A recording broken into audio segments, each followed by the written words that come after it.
series where I talk about people, the good, the bad, and the history, all while making average, non-glamorous suppers for my family of 4. Today's recipe is chicken, stir-fry, and rice. And today's person is Fred Penner, the folky Canadian children's singer that many of us grew up with listening to and watching on TV. Fred was born in 1946 in Manitoba, Canada, the middle of 5 children, and took to music straight away. When he rode the bus with his mom at age 4, he would make up little songs and taught himself how to play guitar by the age of 7, just like Dolly, by the way, and around the same age too. In high school, he would perform in Gilbert and Sullivan operettas, but his bachelor's degree through the University of Winnipeg was for economics rather than dramatic arts. Now, his sister Susie was born in the 1950s and was known as a blue baby at the time, which was a congenital heart disease. Nowadays, it's standard procedure to reconstruct the baby's heart as early as possible, but back then there was still experimental phases and a 50-50 chance that the infant might die.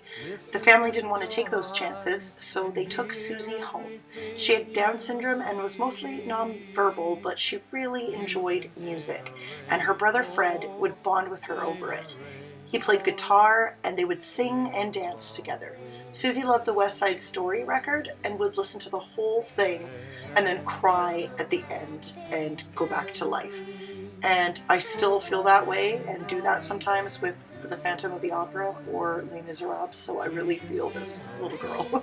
This is positively where Fred's love of making people smile through music came from, no doubt, but Susie died of her heart condition by the age of 12, when Fred was just in his 20s, and only a year later his father also passed. Although he'd graduated college, Fred was utterly shattered. Poised to become a civil servant, instead he played his guitar and sang songs as his way back from the darkness.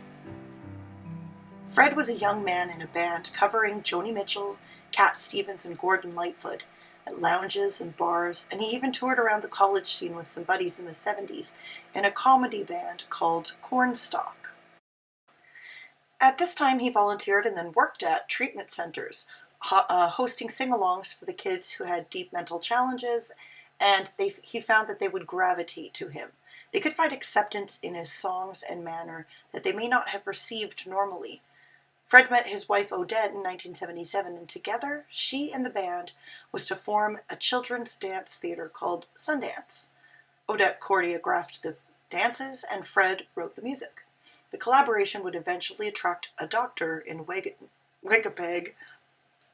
Winnipeg, who approached him after a show, eager to buy a record. When Fred said, "Well, I don't have one," he actually teamed up with Fred, gave him about $8,000 to create one. And this was how The Cat Came Back came to be. The words to the song were actually written hundreds of years before by Harry S. Miller, one of those old folk tunes, and Fred was flipping through an encyclopedia of tunes, coming across this one entry for an old poem. And it was like the crackles of life suddenly happened, he would recall. It was beautiful, this beautiful chord progression, E minor, D, C, B7, circular pattern. It was easy to jam to, and it was instantly his favorite song. Now old Mr. Johnson had troubles of his own. He had a yellow cat who wouldn't leave his home. The album was and is still quite magical and made his band very popular. You see, it was 1979, and the children of post-World War II, the baby boomers, were having children of their own. And they were looking for things to teach their kids and enrich their lives that were more warm and accepting and reminded them of flat 50s and 60s troubadour folk band groups like Peter, Paul and Mary, and up in Canada, Raffi, Sharon Lois and Bram, and with his 4 following albums, Frederick Ralph Cornelius Penner. Yes, that's really his name. Behind the cows are the riders on horseback, galloping, galloping, but never getting nearer the herd. These aren't ordinary cowboys. Listen, you can hear their call. Yippee-yi-yay, yippee-yi-yo. Those riders in the sky. The haunting melodies and the stories worked perfectly for children and captured their parents as well. It was definitely hard not to sing along with the whaler style sandwiches are beautiful. Well, I'm roaming and a traveling and a wandering alone, and if you care to listen, I will sing a happy song. I will not ask a favor and I will not ask a fee, but if you have yourself a sandwich, won't you give a bite to me? Sandwiches are beautiful, sandwiches are mine. I like sandwiches, I eat them all the time. I eat them for my supper and I eat them for my lunch. If I had 100 sandwiches, I'd eat them all at once. He would be nominated for Juno's every single record and go on tour across Canada with his Cat's Meow band. This is really where he began to realize the impact he was having on this younger generation. Parents would thank him for bringing them together with their child or soothing the last few days of his terminal illness. He felt that same magic he had with Susie again, flowing into even more people, and it was about to get even greater. Now, Canadian television was pretty good. We had a Canadian version of Sesame Street, and not to mention in the early 80s, these gems. There's that big old boot. Now look up. Way up. And we're on our way to the castle. I'll hurry over first and go in the back door so I can let the drawbridge down and open the big front doors for you. Are you ready? Here's my castle.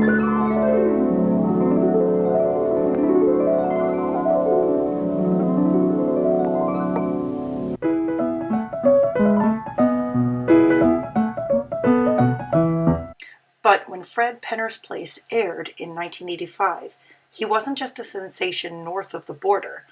After only 1 year of the show, it was picked up by Nickelodeon, and 50 million families were tuning in across North America. Maybe you remember.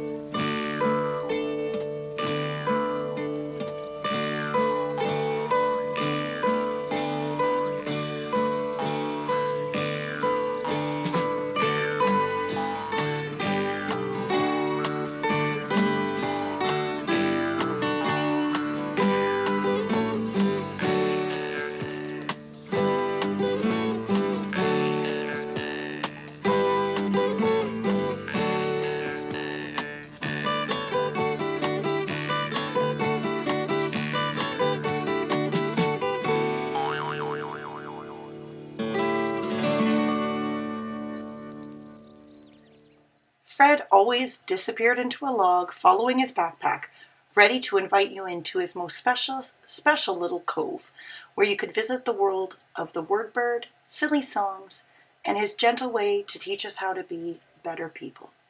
His gentle voice and welcoming way made you feel as if you were specifically invited to hang out and you were important in every single way. Fred became ambassador to UNICEF in the early 90s, and he enjoyed the full market of children's entertainment along with Raffi and Sharon Lois and Bram. By the early 90s, he and his wife Odette had 4 children, Haley, Danica, Damien, and Kendra, and Fred was touring solidly. He had 8 books in print, as well colorful illustrations of his songs in book forms. He and Odette actually decided to divorce in 2011, and Fred would remarry in 2016 to Rael and Bodie, and they've been happily married ever since. In 2017, he released a new album called Hear the Music, with many Canadian guest stars. He received the Order of the Canadian Medal and the Order of the Manitoba and the Order of the Phoenix. No. He also has a granddaughter who is already making waves in children's entertainment, a Miss Persona from Treehouse TV. So it's the old family business. He keeps active now by going across Canada performing, but it's mainly to large groups of Generation Xers who hang on every word with tears in their eyes, and the lucky few get to maybe smoke a joint with him backstage. Hopefully, he will continue to make music that appeals to many generations of Canadians, and I, for one, would love to see a brand new Fred Penner's Place.